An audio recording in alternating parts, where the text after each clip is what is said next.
নমস্কার, আজ আপনাদের জন্য আরেকটি হাউস প্ল্যান নিয়ে চলে এসেছি। আজকে প্ল্যানটি হচ্ছে 3 BHK হাউস প্ল্যান, 3টি বেডরুম, কিচেন, ডাইনিং হল আর সিঁড়ি নিয়ে প্ল্যানটি হয়েছে। তো যারা আমার চ্যানেলে প্রথম ভিজিট করছেন অবশ্যই চ্যানেলটি সাবস্ক্রাইব করে দিন এবং পাশে থাকা বেল আইকনটি প্রেস করে দেবেন যাতে আমার ভিডিও আপনাদের কাছে সবার আগে পৌঁছে যায়। তো চলুন দেখে নিই আজকে প্ল্যানটি কেমন হয়েছে। আজ আমরা প্রথমে এইদিকে এন্ট্রিটা রেখেছি, এন্ট্রি বাম সাইডে, এদিকে সিঁড়ি আপ উঠে যাচ্ছে, সিঁড়ির নিচেটা আপনারা ইউজ করতে পারেন। আর বাকি ডান সাইডে এদিকে একটি বেডরুম আছে। তারপরে এখানে একটি বড় হল রেখেছি আমরা,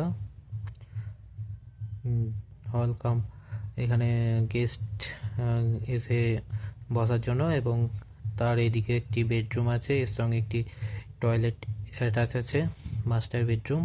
আর এখানে একটি মাস্টার বেডরুম আছে, এর সঙ্গে একটি টয়লেট অ্যাটাচ আছে।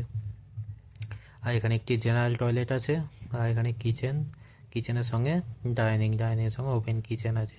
তো টোটাল 1026 স্কোয়ার ফিট এরিয়ার মধ্যে হয়েছে। তো কেমন হয়েছে অবশ্যই কমেন্ট করে জানাবেন। ধন্যবাদ।